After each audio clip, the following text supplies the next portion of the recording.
It is time, boys and girls, for the Hump Day edition of the AJ Sports Mafia, starring the godfather of good sportsmanship, the don of sports debates, all knowing, all wise, with a special guest today that he's going to introduce. His name, as if you don't know already, is AJ Bokine. Jack, thank you for that wonderful intro. It's very humbling to me today, for me today, to introduce our special guest, Tim Van Vooren. And first of all, before we start, Tim, with my interview, I just want to thank you for what you've done for not only me with my story, but my family as well. Um, for those who don't know, Tim did an interview not only me in April, but back in the spring of this past year. Also, did an interview with my uncle Matt when his journey with cancer in a pickleball story. So I just want to thank you from my family's perspective, just for doing that story as well. So yeah, thanks. AJ, it's been a pleasure. Both of those stories were a pleasure to do, and it's one of the best things we get to do at Fox 6 is tell people's stories. So both of you guys have such inspiring tales. I don't expect you to have every single family member who we could do a story on AJ, but we definitely enjoy No, that's about it, man. That's about it, man. No, but let's get right into it. Let's get right into it. We were both at the game on Sunday, and we were both at the game on Sunday, and it wasn't. Let's be real. It wasn't the cleanest performance in the world. What is, there's been a lot of outside noise on, I would say, from different perspectives, especially nationally. What is your take? You cover the team on a day in day out basis. What is your take from a reporter's perspective? It's a setback. I think it's a dark day in November, AJ. Obviously, you lose to the Carolina Panthers as a double-digit underdog. You were there. I thought it was a flat atmosphere from the beginning of the day. It never really changed. The game didn't do anything to change that for fans. It was just a clunker of a day at Lambeau Field. I know you and your group, at least I hope, had a great time just the same, but it was not a celebratory day in Green Bay, particularly then when you add on the injury to Tucker Kraft. The key to the Packers is going to be it can be a dark day in November. Don't let it be the turning point day for a dark path here the rest of the season. That's the challenge on Matt LaFleur and the Packers at this point because the next game coming up against the Philadelphia Eagles, if you lose these two games in the NFC, you've gone from right at the top of the standings here to a much different position very quickly, and it's going to be a challenge without Tucker Kraft for sure. Yeah, I mean, I was looking at the standings the other day, and I said to Amanda, my dad, I said, the best thing that happened to us was right now was a tie because it puts you in first place. But but as you said, Tim, this team is at a very interesting point. The deadline is passed. Teams are making moves. Seems like the Cowboys made moves, and it's just interesting to see um, where we go from here. I mean, Tucker Kraft, let's be real, is a very valuable piece of this offense, not just in the passing game, but also in the um, in the run game as well. So we'll see where they go from here, and we'll see what kind of value Musgrave can add. And I'm just interested. Now they do have 8 days to prepare, which is kind of nice, but we'll see. So, Yeah, you're right. It's a good week to have an extra day. The bye's already behind them, so that's another thing that they're going to have to overcome the rest of this season. In my opinion, they needed an easy game somewhere along the line just so they could take their foot off the pedal, guys. I'm not one of these. Oh, they have to send a statement. Just so they could take their foot off the pedal. You kind of thought going in, maybe Carolina could be that day at home where you could just kind of regroup a little bit. The bye's behind you. You've had all these kind of grinder games. Obviously, it doesn't turn out that way at all. It's a grinder game, and you lose it. So, it's a good week to have an extra day, as you point out, AJ. Right now, as we sit here this Wednesday, people are thinking, "Oh no, the sky's falling on the Packers." A week ago on Wednesday, oh my goodness, the Packers are the Super Bowl favorites, and Jordan Love's an MVP favorite. It just yeah, changed so quickly. The perceptions change so quickly. The yes, Packers hope the pendulum swings back in the right direction. yes. As a journalism major myself, and as a media member myself, or you're your job as well. You know how that is, especially not from so much the Green Bay perspective, but the national perspective. It just changes so quickly. It's just Well, interesting. and it swings for all teams. We're so micro focused on the Packers. Look Yeah, at the Eagles 2 weeks ago. They lost two in a row, and talk about the sky was falling. It was right. really falling. Now, in yesterday's Athletic Online, their weekly power rankings, the Eagles are number one.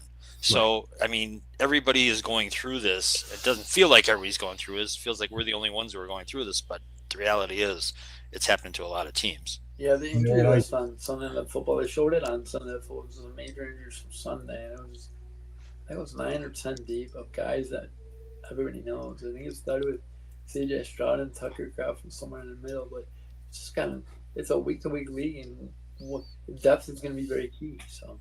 Yeah, and in Detroit, we do a lot with the other Fox affiliates in Chicago and Minneapolis and Detroit, the other divisional Fox affiliates. And, they can't believe they lost at home to Minnesota. I mean, they're just stunned and, oh my gosh, what has happened to the Lions? So, part of this, guys, is that expectations are high, right?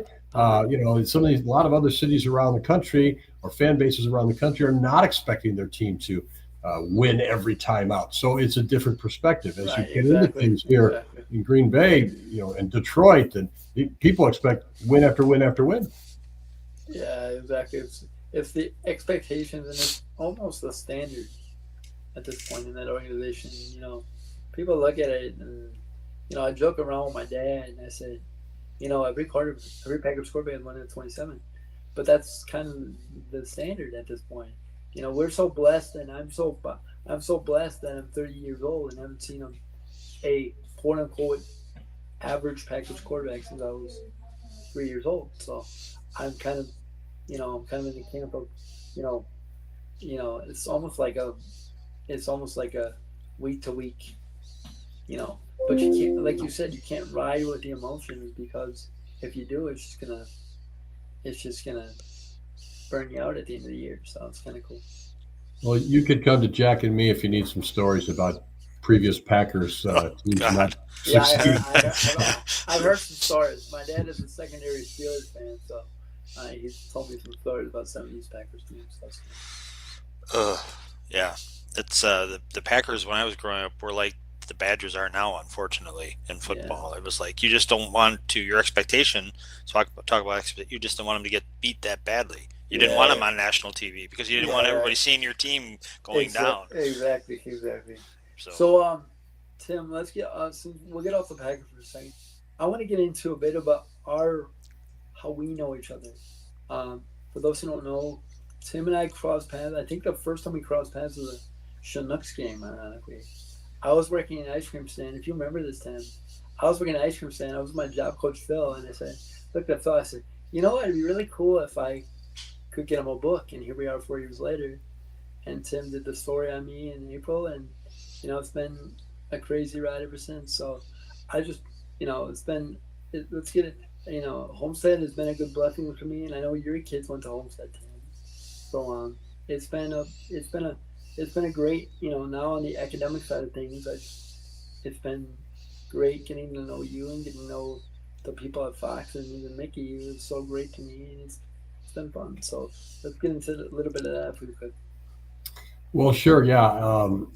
I definitely recall, AJ, us interacting at a Lakeshore Chinooks game, and you just, carried yourself so well. And we had the chance to chat a little bit, and you were able to get me a copy of your book. And I told you at the time, this would be a great story for us to do. We had to kind of wait a while to get together on it logistically, which isn't the worst thing either. You know what I mean? Sometimes with these stories, there's a reason they're told at the time they're told. So we were able to absolutely get together and met over in Mequon at the basketball facility there, and did the interview and been able to kind of strengthen our relationship since then. And we know a lot of the same people, AJ, and that's kind of helped too. I think a lot of us are, we're products of environment. And I know for myself, I feel very fortunate for the people I have the chance to interact with on a pretty regular basis. And, some of those are the same people that you have the chance to know or interact with as well. And in many cases, I would say I'm buoyed by those relationships, certainly more so than the alternative.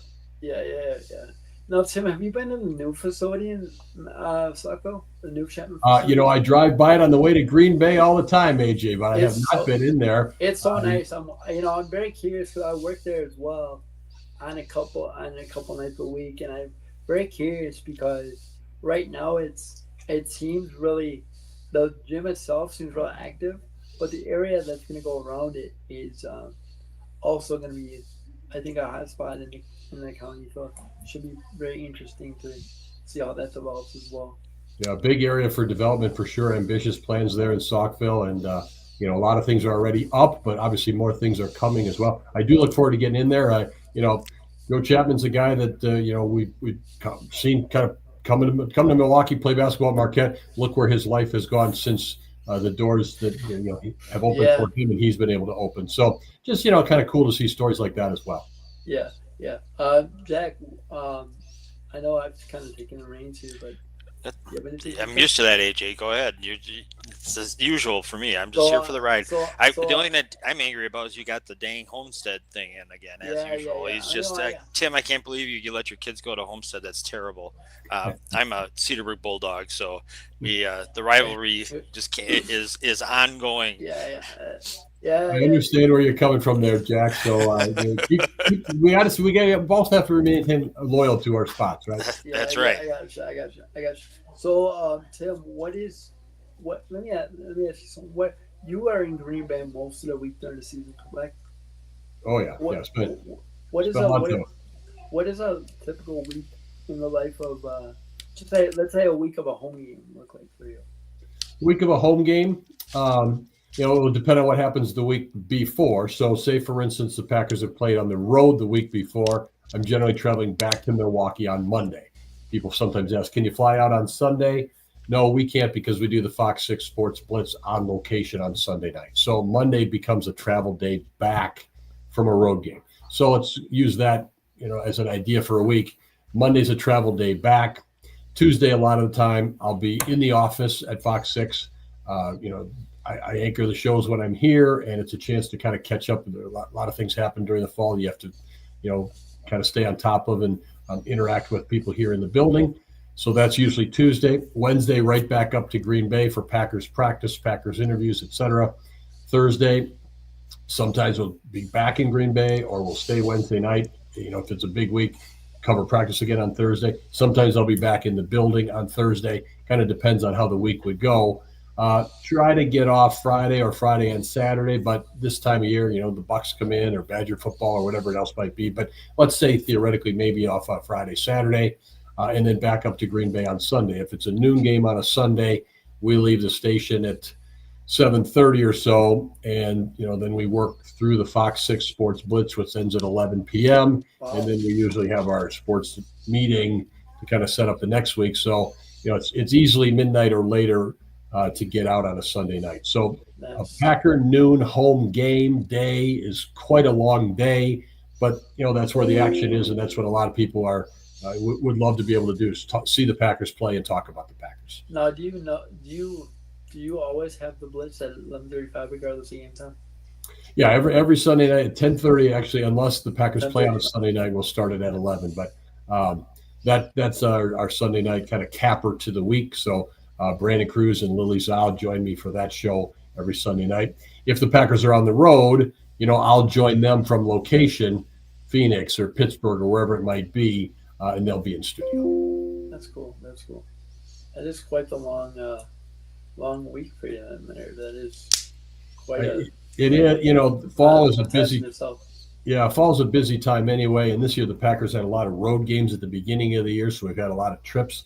If it's a road game, I'm traveling on a Saturday, Sunday in the city, Monday travel back. So that, takes a little more of the week right off. And then the excitement of the Brewers this year being in the playoffs for a while was awesome. But we were spread pretty thin, I'm not going to lie, between Brewers playing. And just recently I was driving past the ballpark on the way to the airport or something, and I thought to myself, my goodness, if they were still in the World Series, we'd have still been going another week plus there. So it's a joy, though, to be in a place where the sports matter and they matter to people. And at Fox 6, we've had a great commitment to covering these teams. So that you don't want to be sitting on the sidelines. You want to be in the action. And I'm blessed enough to be in that. Exactly. One last question for you, Tim. What is What is it like? Because you grew up here.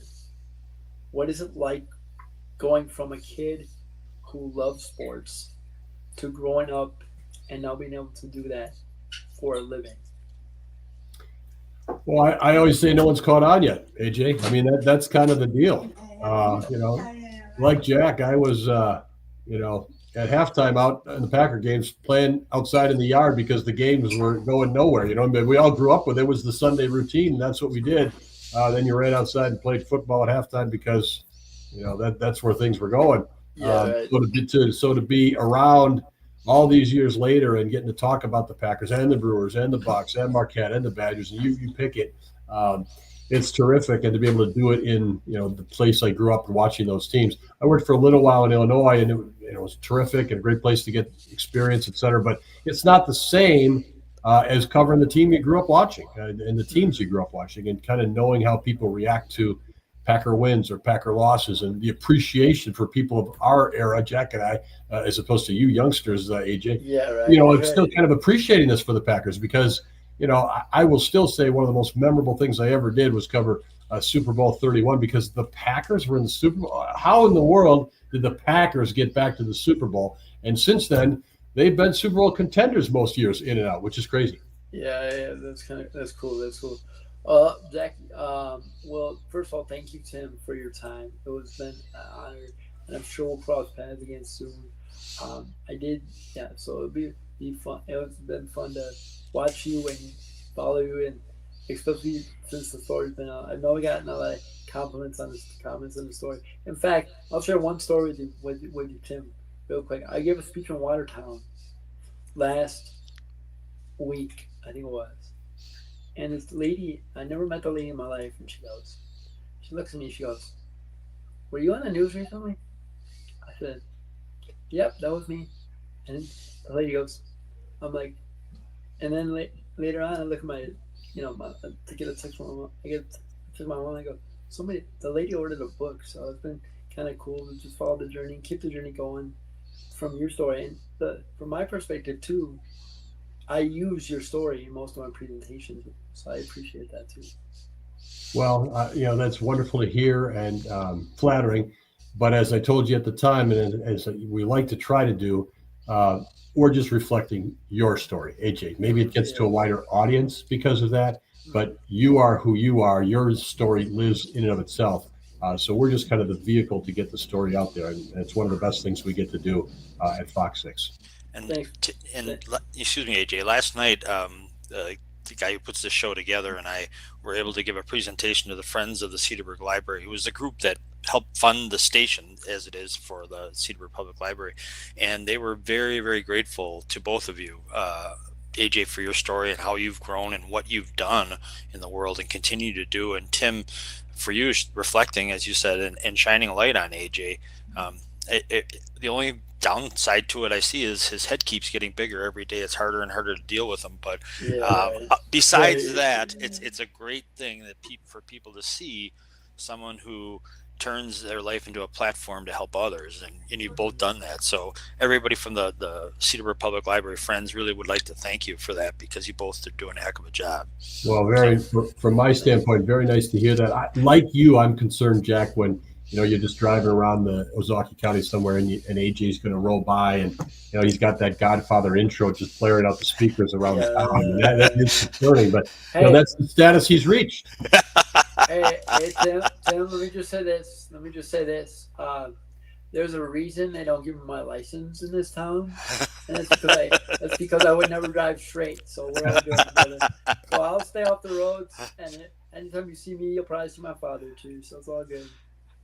So, all right, guys. Well, thank you so much, Tim, for your time. We appreciate it again, and it's been great. And we'll keep following your journey and keep rooting on those Packers and Brewers and Bucks for you. So thanks, brother. Appreciate it. Absolutely. And really nice joining both of you guys today. Thanks, Tim. Thanks. Yeah. Okay, AJ, you have anything else to say? I'll get Tim out of here. No, we're good. Okay, hold on, Tim. There we go. All right. So, any words of wisdom? Yeah, that was based off of that, just keep the relationships you have. I mean, Tim, I never expected to do anything like that. I never expected to do anything like the story. But, it's crazy because I moved to Mequon in 2021, right after COVID. I had just completed my job with the Bucks. Hours were getting too long. And I ran into Tim, ironically, at a practice because the older guys who play Saturday mornings. And I introduced myself, and the rest is history. So I just appreciate him for coming on today, and just keep building those relationships and stacking good relationships because you never know. You never know. Was I expecting 6 months ago to be on the news? No. But here I am, and he was just interviewed Tim Van Vooren. So just keep those good relationships. Keep yourself in a positive frame of mind too, because you never know. You never That's know right. who's going to cross your path. You never know who's going to give you the opportunity to do something cool. I mean, how cool is that, Jack? We're a small radio show, and we had one of the biggest faces in sports media in Wisconsin. Take time out of his day. You had it scheduled. It's just kind of crazy. So we appreciate it, and just keep yourself in a positive mindset and keep a positive relationship because you never know. And there you go with AJ's advice and words of wisdom, wisdom that he picks up from the world of sports, and you can take and apply to your everyday life to live a little better life. So keep yourself positive. I also, AJ, would taking off on what you said as well, keeping a positive outlook. So when you do cross paths with someone, you're in the right frame of mind to make it a positive experience instead of, there are a lot of opportunities that pass you by in life because you're not aware of them. Yeah, and don't. On the other hand, saying in regards to this, don't be in awe of the person because of who they are in the media. Right. These are people too. Their job is just a profession. It's not their. It's not their entire being. It's their livelihood. It's not. It's what they do. It's not who they are. Right. All right. Well said, my man. So we'll do another show on Saturday morning. Saturday morning. I have a tournament at 2, so Saturday morning will look great. Oh boy, I hope you can shoehorn us in, big guy. Thank you. All right. I think that's a wrap on this one. Excellent job. Good job earlier this morning on the other show. So AJ, you're on a roll. Keep it going. All right. Thank you, Jack. Appreciate it. All right. Now you got to say it with me. That's all now for AJ Bo.